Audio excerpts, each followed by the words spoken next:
大家注意睇啦，呢個就係粵菜最經典嘅菜式鹹蛋黃叉燒，亦都係我哋廣東人最招牌嘅家常菜。關鍵用一個電飯煲就可以做出嚟，口感軟糯，鹹甜適中，特別送飯。每次整呢道餸呢，小朋友飯都食到2碗㗎。咁今日做呢個鹹蛋黃叉燒，我就買咗2嚿梅柳，因為佢肉質比較嫩滑，又冇咁肥膩，而且仲係呢種嘅長條形狀，一陣就好容易塞入鹹蛋黃啦。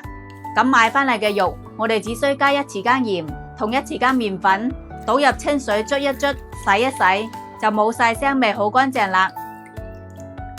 控乾水分之後呢，我哋就用剪刀喺肉嘅中間，好似咁樣剪入去，好簡單㗎咋。跟住再準備幾個新鮮嘅鹹鴨蛋，我哋只要蛋黃就得啦。打好沖一沖水，就將佢塞入肉入邊，盡量塞緊少少。我呢嚿肉呢，就塞咗5隻鹹蛋黃，塞好仲要喺封口嘅位置，用牙籤嚟將佢固定住，防止一陣喺煮嘅時候蛋黃會走出嚟。全部塞好呢，我哋就開始醃肉，放啲拍好嘅薑蒜、蔥段、1匙羹生抽。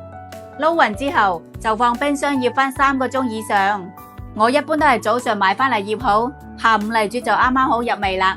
跟住電飯煲底部鋪返1層薑片，倒上少少食用油防止黐鑊，再將醃好嘅肉放落去，剩低嘅醃料都要倒埋入去喎，唔使加水，直接撳電飯煲煮飯掣就得啦。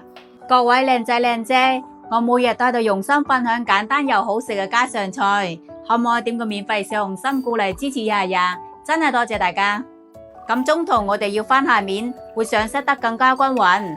最後再收啲湯汁，顏色就更加靚啦。依家成屋都係叉燒嘅香味。等佢攤凍少少，我哋再切成細嚿就可以開飯。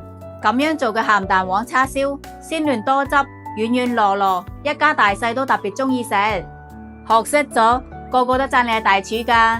你哋都快啲收藏嚟試下啦！